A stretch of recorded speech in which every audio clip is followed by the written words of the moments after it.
When Marco Rivera found a hotel receipt in his wife's gym bag, he thought it was just a crack in their 15-year marriage. But what he uncovered next shattered his world and taught his daughters a brutal lesson about trust. In sunny Miami, Marco's fight for truth exposes lies, betrayal, and a plot that could cost him everything. Unless he outsmarts those closest to him, Marco Rivera flipped burgers on the grill, the sizzle cutting through the chatter of his 3 daughters in their Miami backyard. The sun dipped low, casting a warm glow over the patio where Isabella, 16, scrolled through college brochures. Sophia, 13, sketched in her notebook, and Mia, 10, kicked a soccer ball against the fence. Marco grinned, tossing a bun to Isabella, who caught it with a laugh. Future architect, huh? Pick a school yet? He teased. Isabella rolled her eyes but smiled, her sharp wit a mirror of his own. This was his life, 15 years of marriage to Elena, a thriving career shaping Miami's skyline, and these girls who made every long day at the firm worth it. But tonight, something felt off. Elena hadn't joined them yet.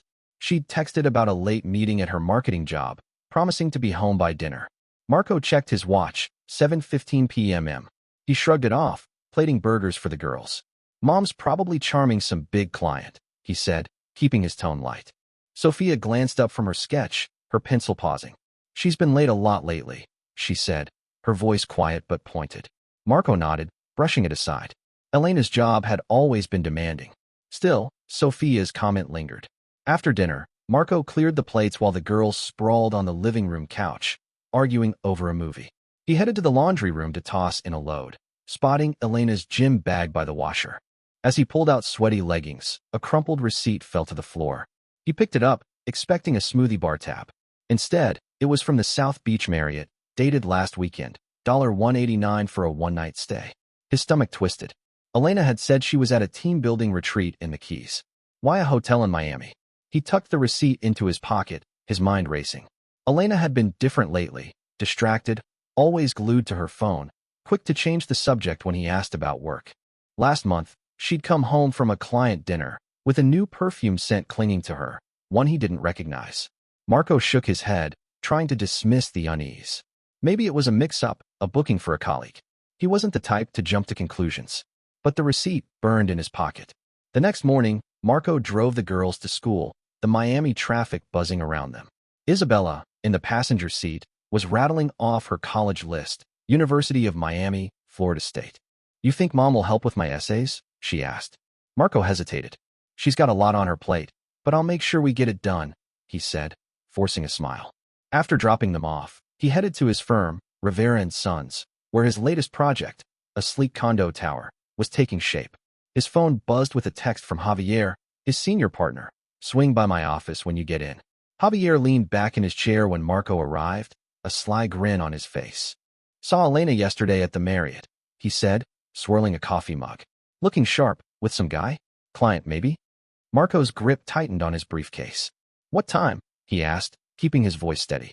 Around noon, Javier said, shrugging. They were laughing, heading to the elevators. Seemed tight. Marco's jaw clenched. Elena had told him she was in back-to-back meetings all day. He thanked Javier and left, the words echoing in his head. That evening, Elena breezed into the house at 8:30, her heels clicking on the tile. Sorry, crazy day, she said, dropping her purse on the counter. Marco watched her pour a glass of wine, her movements quick, almost nervous. How was your day? He asked, leaning against the kitchen island. Oh, pitches and deadlines, she said, avoiding his eyes. Met a new client for lunch. Big potential.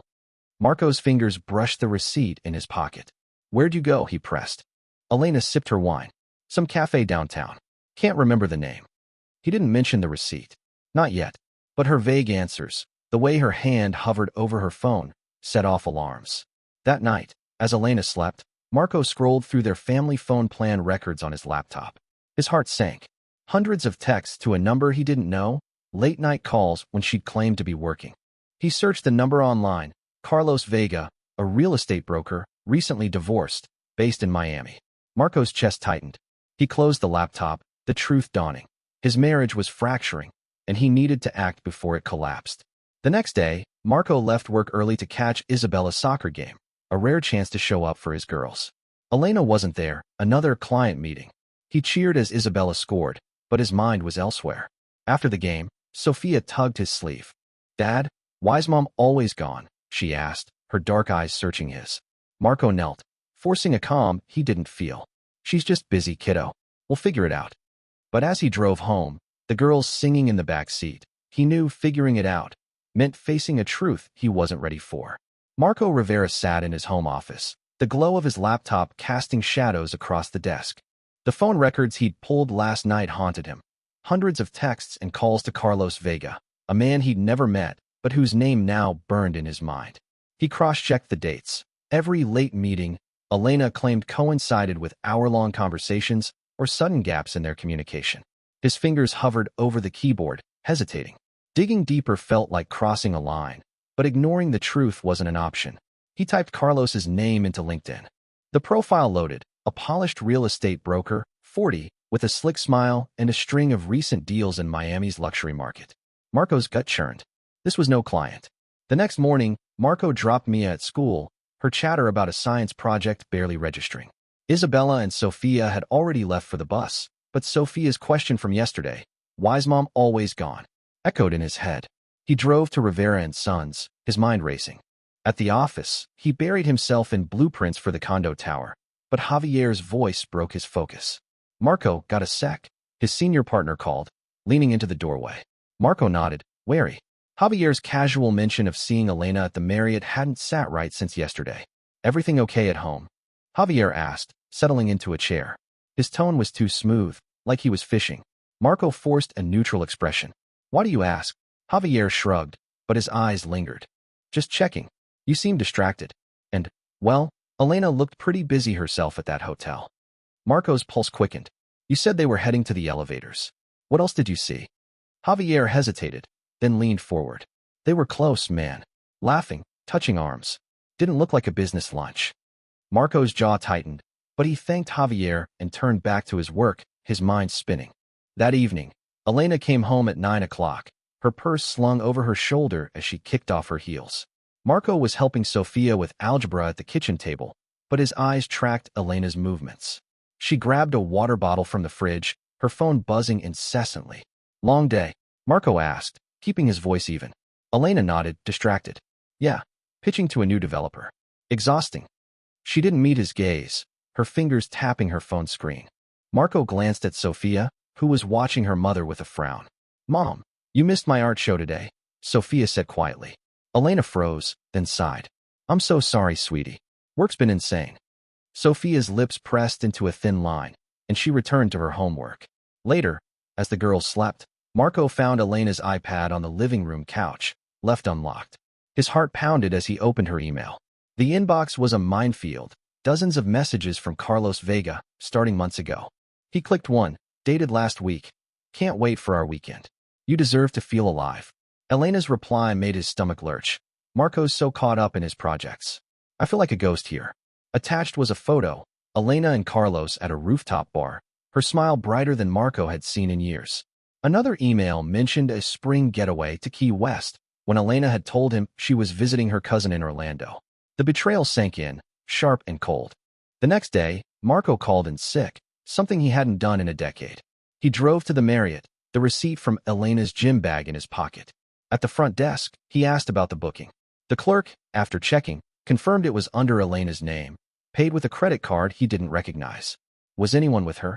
Marco asked, his voice steady despite the knot in his chest. The clerk shook her head. "Can't share Bitsu. System, say, but we don't have cameras in the rooms." Marco nodded, thanked her, and left, the receipt now a weight in his hand. He needed more proof. That afternoon, he picked up Mia from soccer practice. She climbed into the car, her ponytail bouncing. "Dad, can we get ice cream?" she asked, her voice light. Marco forced a smile. "Sure, kiddo." But as they drove, he noticed her glancing at his tense grip on the wheel. "You okay, Dad?" she asked. He ruffled her hair. "Just work stuff, Mia. Let's get that ice cream." Her grin eased the ache in his chest, but only slightly. At the shop, while Mia debated flavors, Marco checked Elena's credit card statements online. A hidden account, opened 6 months ago, showed charges for dinners, hotels, and a jewelry store, none of which he'd known about. The amounts were staggering, dipping into their daughter's college fund. That night, Marco waited until the girls were in their rooms. Elena sat on the couch, scrolling her phone, oblivious to his storming thoughts. He set the iPad in front of her, opened to the damning emails. "Explain this," he said, his voice low but firm. Elena's eyes widened, and she stood, clutching her phone. "You went through my stuff?" she snapped, deflecting. Marco held up the Marriott receipt. "You said you were in the Keys. This says South Beach. With him." Her face flushed, but she crossed her arms. "It's not what you think. Carlos is a colleague. You're being paranoid." Marco's voice stayed calm, but his words cut. "Then why lie? Why the secret account? The late nights?" Elena turned away, grabbing her wine glass. "I don't have to justify my work to you." The dismissal fueled his resolve. He wasn't done digging. The next morning, Isabella cornered him in the kitchen while he made coffee. "Dad, something's up with Mom, right?" she asked, her voice steady but her eyes searching. Marco hesitated, stirring his mug. "We're working through some things, Bella. Adult stuff." She crossed her arms, her gaze sharp. "She's been weird. Always on her phone, buying new stuff, acting like she's hiding something." Marco's heart sank. His 16-year-old was too perceptive, carrying a burden she shouldn't. "Let me handle it," he said, but her nod was skeptical. As he drove to work, the weight of her words and the evidence pressed harder. Elena's lies were unraveling, and he'd make sure the truth came to light. Marco Rivera stood in the kitchen, the weight of Elena's lies pressing against his chest. The iPad emails, the hidden credit card, the Marriott receipt, they all pointed to one truth. His wife of 15 years was betraying him with Carlos Vega.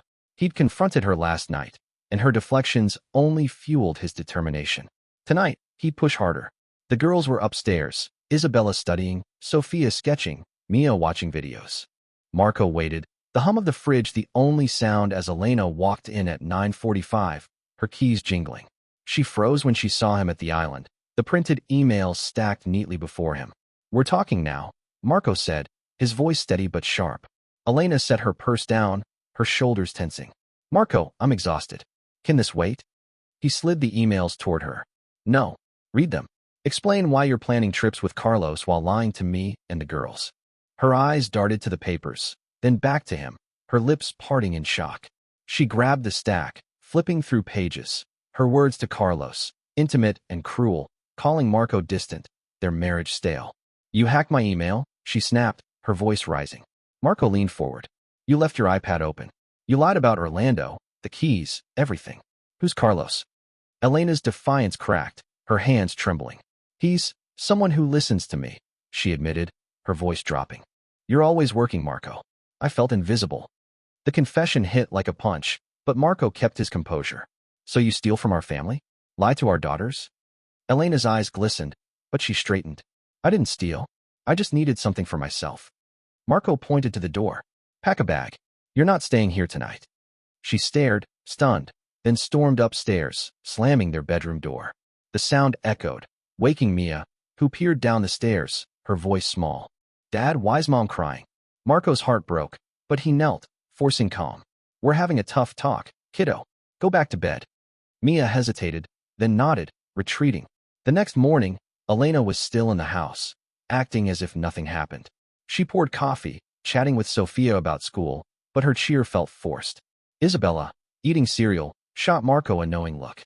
She'd overheard the fight, her sharp mind piecing things together. "Mom, you missed my game again," Isabella said, her tone flat. Elena faltered. "I had a meeting, Bella. I'll make the next one." Isabella rolled her eyes and left for school. Marco followed, dropping Sophia and Mia off, their silence heavy. At work, Javier cornered him in the break room. "Heard you and Elena are fighting," he said, his tone too casual. Marco's suspicion spiked. "Who told you that?" Javier smirked. "She called me, worried about you. Said you're acting erratic." Marco's blood boiled. Javier wasn't just a bystander. He was meddling. That afternoon, Marco met with Ana Torres, his lawyer, at her downtown office. He laid out everything: emails, receipts, the secret account. Ana nodded, scribbling notes. "This is solid evidence of infidelity and financial misconduct," she said. "Colorado's equitable distribution laws favor you, especially for custody. File now, and we'll freeze her assets." Marco exhaled, the path forward clear but daunting. "Do it," he said. Ana promised to have papers ready by tomorrow. On his way home, Marco stopped by the bank, confirming Elena's hidden account had siphoned $5,000 more from their savings. He froze the joint accounts, his resolve hardening. At home, the girls were in the living room, Sophia helping Mia with homework. Isabella approached Marco, her voice low. I saw Mom texting someone last night, smiling like she used to with you. It's him, isn't it? Marco nodded, his throat tight. Yeah, Bella. I'm handling it. She hugged him, fierce and quick. We're with you, Dad. Her loyalty steadied him, but the weight of protecting his daughters grew heavier. That evening, Elena tried to play normal, suggesting a family movie night. Marco shut it down. No more pretending, he said, pulling her aside. I know about the money you took. The girls deserve better than your lies. Elena's face paled, but she doubled down. You're blowing this out of proportion. I'm not the bad guy here. Marco held up his phone, showing the bank alert. Then why's our savings draining? She had no answer.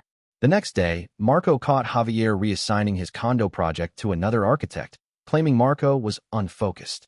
Furious, Marco confronted him in his office. You're talking to Elena behind my back, undermining me at work, he said, his voice low but lethal.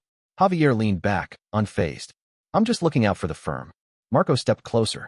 I've got clients who'll walk if I do. Keep out of my life, or I'll report you for harassment. Javier's smugness faltered, but he waved Marco off. Back home, Marco found Sophia crying in her room. Mom said you're trying to ruin everything, she whispered. Marco knelt, wiping her tears. She's scared, Sophia. I'm fighting for us. She nodded, clutching her sketchbook. By nightfall, Anna called. Papers are ready. Elena will be served tomorrow. Marco hung up, staring at the Miami skyline through his window. The city he'd helped build felt like a battlefield now, his family caught in the crossfire. Elena's lies had fractured their foundation, but Marco was ready to rebuild, starting with the truth. Marco Rivera woke to a bank alert at 6 a.m., his phone buzzing on the nightstand. His heart sank as he read it. $25,000 drained from their joint savings account, transferred to an unfamiliar account. He checked the details, linked to Carlos Vega. Elena had crossed a new line, stealing from their daughter's future. Marco clenched his jaw, fury mixing with resolve. He called Ana Torres, his lawyer, before the girls woke. She took college fund money, he said, pacing the kitchen. Anna's voice was sharp. That's financial misconduct. I'm filing an emergency motion to freeze all assets today. This buries her in court. Marco hung up, his mind set on action. At breakfast, Isabella noticed his tension. Dad, what's wrong? She asked, pouring orange juice. Marco hesitated, then decided on honesty. Your mom moved money from our savings. I'm fixing it. Sophia, overhearing, dropped her spoon. Is that why Mia's worried about losing the house? Marco knelt beside her. No one's losing anything, Soph. I promise. Mia, clutching her backpack, looked unconvinced but nodded. Marco drove them to school, the weight of their trust pushing him forward. He wouldn't let Elena's betrayal destabilize their lives. At Rivera and Sons, Javier upped the pressure, dumping a new project with an impossible deadline on Marco's desk. Client needs this by Friday, Javier said, his tone clipped. Marco recognized the tactic, sabotage. He spent the morning documenting every reassignment, an unreasonable task, building a case against Javier's retaliation. By noon, Anna called. Elena's been served the divorce papers at Carlos's apartment. She's furious, but the asset freeze is in place. Marco exhaled, a small victory. What's next, he asked. We push for primary custody and the house, Anna replied. Her actions make it a strong case. That afternoon, Marco drove to Carlos Vega's real estate office downtown, his anger barely contained. Inside, Carlos was pitching to a young couple, his charm on full display. Marco interrupted, his voice calm but firm. Sorry, folks, but Mr. Vega's been taking money from a family's savings to fund his personal life. You might want a more trustworthy agent. The couple exchanged uneasy glances and left. Carlos's face reddened. You can't do this, he snapped. Marco stepped closer. Return the $25,000 by 5 p.m. or I'm here every day, telling your clients who you really are. Carlos glared but said nothing. By 4:30, the money was back in the account. When Marco got home, Elena was waiting in the living room, her eyes blazing.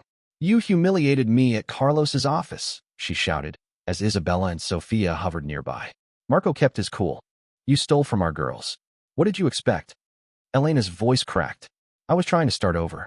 You're suffocating me. Isabella stepped forward, her voice steady. Mom, you're the one hurting us. Dad's just protecting us. Elena's defiance faltered, and she stormed out, leaving the girls shaken. Sophia hugged Marco tightly. She's not the same anymore, she whispered. Marco nodded, his resolve unshaken. The next day, Marco received a call from Diego Lopez, a major client for the condo tower. Heard Javier's trying to push you out, Diego said. We want you on our project, Marco. No one else. Marco's chest tightened with gratitude. Thanks, Diego. I'm not going anywhere. He forwarded the call details to Ana, adding to his evidence against Javier. At home, Mia approached him, her voice small. Dad, is Mom leaving us for good? Marco pulled her close. She's made choices, Mia, but I'm here, and you girls are my priority. Mia buried her face in his shoulder, and Marco felt the weight of her trust. That evening, Elena called, her tone desperate. You're turning the girls against me, she accused. Marco's voice was cold. You did that yourself when you chose Carlos over them. She hung up, but her words lingered. Marco sat with Isabella, reviewing her college applications. Mom's trying to blame you, Isabella said, her eyes fierce. But I heard her on the phone with him, laughing like nothing's wrong. She's lying to everyone. Marco nodded, his daughter's strength bolstering his own. He texted Ana, push forward. No compromises. By week's end, Javier's tactics backfired. 2 more clients called Marco directly, refusing to work with anyone else. Marco confronted Javier in the conference room, sliding his notebook of documented harassment across the table. These clients represent half the firm's revenue, Marco said. Keep undermining me, and they walk. Plus, the bar association's interested in your ethics. Javier's face paled, his control slipping. Marco walked out, knowing he'd gained the upper hand. The fight for his family and career was far from over, but Marco was ready to face whatever came next. Marco Rivera stood in a Miami courtroom, the air heavy with finality. The divorce hearing had arrived, and across the room, Elena sat with her lawyer, her posture slumped, eyes fixed on the table. Months of lies, stolen savings, and betrayal had led to this. Marco's lawyer, Ana Torres, presented the evidence, emails, bank records, and proof of Elena's affair with Carlos Vega. The judge's voice cut through the silence. Mrs. Rivera's actions demonstrate clear financial misconduct and infidelity, she said, her tone firm. The court awards primary custody of the children and the family home to Mr. Rivera, along with the majority of marital assets. Marco exhaled, relief washing over him. The girls, Isabella, Sophia, and Mia, would stay with him. Elena's lawyer argued for alimony, claiming she'd sacrificed her career for the family, but the judge dismissed it. The stolen $25,000, hidden credit cards, and documented lies painted a damning picture. As the gavel fell, Elena glanced at Marco, her expression a mix of defeat and regret. Outside the courtroom, she approached him, her voice low. I didn't want it to end like this, she said, her hands twisting together. Marco met her gaze, unflinching. You chose this when you put Carlos above our family. She opened her mouth, then closed it, turning away as her lawyer ushered her out. Back home, Marco gathered the girls in the living room. Isabella sat cross-legged on the couch, Sophia clutched her sketchbook, and Mia leaned against him. It's official, he said, keeping his tone steady. You're staying with me. The house is ours. Mia's eyes brightened. So we're not moving? Marco shook his head. Not a chance. Sophia's voice was quiet. What about Mom? Marco paused, choosing his words. She'll see you every other weekend and Wednesdays. But we're building our life here, together. Isabella nodded, her jaw set. She made her choice, Dad. You did what was right. The next day, Marco received a call from Diego Lopez, his biggest client. Javier's out, Diego said. Word is the partners forced his retirement after we threatened to pull our projects. Marco's grip tightened on the phone. Javier's meddling, siding with Elena, sabotaging Marco's work, had cost him his career. Marco thanked Diego, then opened his notebook of documented harassment, now unnecessary, but a reminder of his resilience. At the office, colleagues who'd stayed silent during the drama now offered support, some admitting they'd never trusted Javier's tactics. Marco focused on his condo tower project, its progress a symbol of his own rebuilding. Weeks later, Elena moved to Tampa with Carlos, their relationship marked by desperation. Marco heard through Sophia that Elena called her, tearful, after discovering Carlos's own infidelity with a coworker. She said she gets how you felt now, Sophia told Marco, her voice tinged with pity. Marco nodded, stirring dinner on the stove. Sometimes people learn too late, he said. Sophia hugged him, then returned to her art, her strength a quiet comfort. Mia, now more at ease, started sleeping without nightmares. her trust in Marco anchoring her. 2 years passed. Marco stood in the backyard, grilling for Sophia's 15th birthday. Isabella, home from the University of Miami, helped set the table, her scholarship a point of pride. Mia kicked her soccer ball, laughing as Sophia chased her. The girls had healed, their bond with Marco unbreakable. After dinner, they sat on the patio, the Miami skyline glowing in the distance. "Dad," Isabella said, her voice thoughtful, "are you okay now? With just us?" Marco looked at his daughters, their resilience mirroring his own. "More than okay," he said. "You three are my foundation." Later, as the girls cleaned up, Marco's phone buzzed with a text from Anna. "Heard Elena and Carlos split. She's asking to see the girls more." Marco typed back, "She can follow the custody agreement. The girls decide what's next." He set the phone down, his focus returning to his daughter's laughter. The next day, he met with a new client to discuss a community center project, a space for families to connect. As he sketched designs, he thought of his own family, rebuilt on honesty, not deception. Elena's choices had fractured their past, but Marco had constructed a stronger future. That night, Isabella found him in his home office, reviewing plans. "Dad, thanks for staying strong," she said, leaning against the doorframe. "We love you for it." Marco smiled, setting his pencil down. "Love you too, Bella. Always." As she left, he looked out at the city he'd helped shape, its lights a testament to what he'd built, both in Miami and in his daughters' lives.